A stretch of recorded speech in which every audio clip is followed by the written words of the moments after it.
Friends, চলে এসেছি আজকে একটা নতুন রান্না নিয়ে। করব আজকে একটু চিকেন কারি। তার জন্য নিয়ে নিয়েছি একটুখানি চিকেন, তারপরে আলু কেটে নিয়েছি, একটু আদা রসুন পেঁয়াজ বেটে নিয়েছি, পেঁয়াজ কুচিয়ে নিয়েছি আর টমেটো কুচিয়ে নিয়েছি। আলুগুলো তেলের মধ্যে দিয়ে দিলাম, দিয়ে ভালো করে লাল করে ভেজে নেব। দিয়ে দেবো একটু নুন দিয়ে ভালো করে আলুগুলো ভেজে তুলে রাখবো। পাশে বসিয়ে নিয়েছি একটু গরম জল।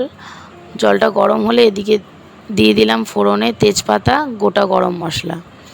এবার দিয়ে দেবো পেঁয়াজ। কুচানো পেঁয়াজটা তেলের মধ্যে দিয়ে ভালো করে লাল করে ভেজে নেব।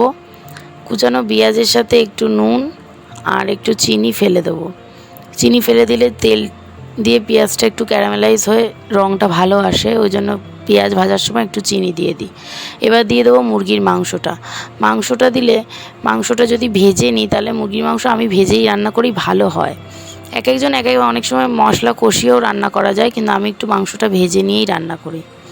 মাংসটা ভেজে নিয়ে এবার দিয়ে দেবো টমেটো কুচি, তারপরে বেটে রেখেছি আদা রসুন, সেই আদা বাটাটা, রসুন বাটাটা, লঙ্কা বাটা, তার মধ্যে একটু জিরের গুঁড়ো দেওয়া আছে।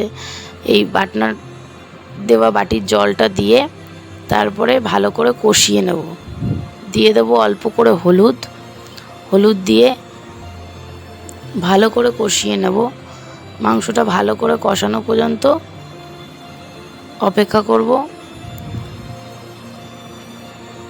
আমার ভিডিওগুলো যদি আপনাদের ভালো লেগে থাকে তাহলে একটু লাইক কমেন্টস, চ্যানেলটা সাবস্ক্রাইব করবেন। আমি এতে ভিডিও দিতে আগ্রহ পাব। আর একটু শেয়ার করবেন ভিডিওটা। এবার ভালো করে মাংসটা কষাবো।